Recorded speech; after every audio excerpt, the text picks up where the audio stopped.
Hey everyone, Sonar Wave again with another Wizarding World review, and well, tonight is when this is being filmed. I'll be looking at the Buckbeak figure that they've brought out.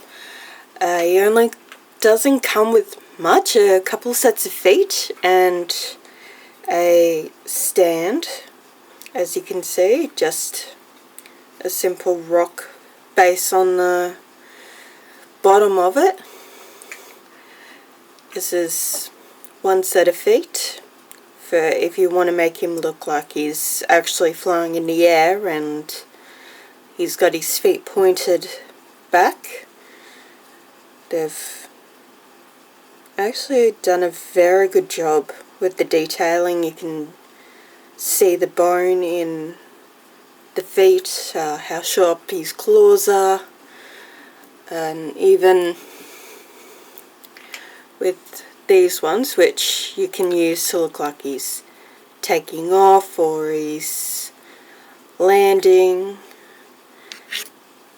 And of course you've got his back legs, which are hooves. The tail, it does move somewhat. So you can have it down, you can have it all the way up, you can have it to the side to make it look like it's being blown in the wind. The legs do go back quite a ways, so you can get that really stretched, soaring look. Beautiful detailing on the wings. Paint probably could have been applied a little bit better, but overall not too badly done. And as you can see, it's quite an impressive wingspan, sorry. And even on the underside, they've still got some really nice detailing in there. Down around here as well, probably could use a little bit more just to break up the white some more, but the front legs move out a ways as well, probably not quite as far, but you can still get that look if you like. There is a hole here which goes onto the stand, which I'll show in a minute. The face itself, I probably would have liked the eyes to stand out a little bit more. I feel it's a bit dull, but the sculpting for his beak and that is really nice. They've gotten the muscle in the hindquarters really well. I actually really like that detail.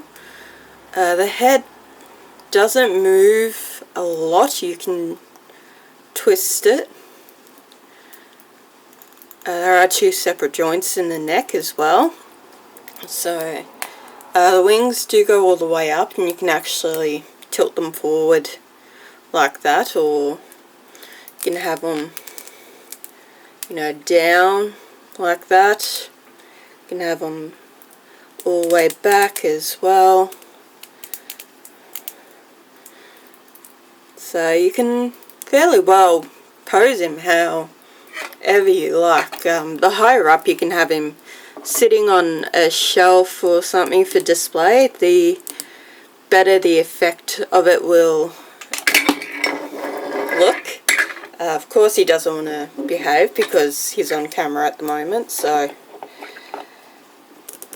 but I had him sitting on a high shelf not too long ago, and I had him accidentally, through pure luck, got him into a good position where he looked like he was soaring and turning on one wing. So that if you want something like that, I do recommend putting him up high somewhere. Generally I'm only seeing this and the other figures at places like EB Games, Zing, and Big W. I'm not sure. sure if he's on Big Bad Toy Store or not. That's something you'd have to look up. But those are the only two places I've actually seen the figures themselves. The Wizarding World line in general is available from most places, but not the actual figures. So wands, glasses, cushions, all that sort of stuff you can pick up just about anywhere.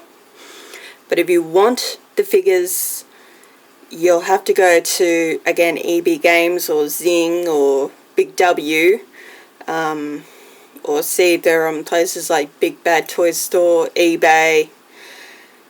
They're about $50 they're retailing for, and honestly, I don't mind paying that because they've done a really great job with this. I have the Hungarian Horntail, which I'll be working on a review for.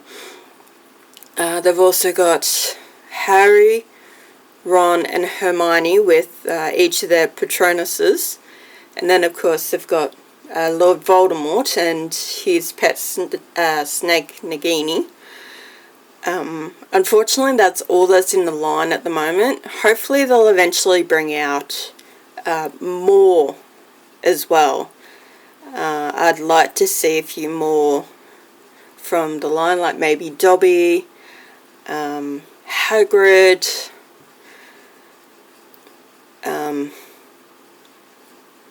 maybe even, a Quidditch set of a couple of the house teams or something. That would be, I'd like that. I would definitely collect those.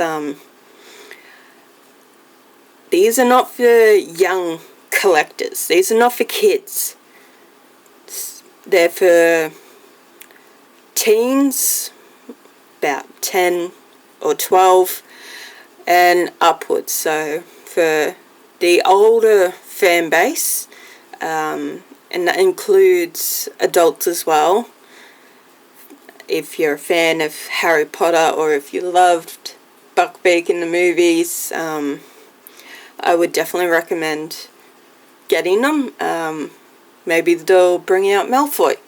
Then you can reenact the scene where he gets his arm cut and then proceeds to whine like a wuss about it several days later, even though it was his whole fault that it happened. But that's my opinion. I actually don't mind Malfoy. I quite like Malfoy, but he was a bit of a pansy, really, in some ways. So, but for now, that's it. I would recommend getting this guy if you're a fan of the movies or the books in general. It's well worth adding to your Harry Potter collection. It's well worth getting the others from what I've seen of them. They look great. I don't have them in hand. I've only got the Hungarian Horntail and Buckbeak, and I absolutely love both of them. So I would definitely recommend looking into getting them, or just, as I said, if you're a fan of Buckbeak, to pick him up. So for now, stay safe, guys. Be careful and think smart, and remember, you're not alone in this. We're all in this together, and right now more than ever is when we need to pull together, not just as families and friends, but as communities, as countries, as a world. Because this is not just affecting one or two countries, it is affecting everyone in one way or another. And we need each other's support now more than ever. So please, just be kind and be there for each other. And I'll catch you on the next one.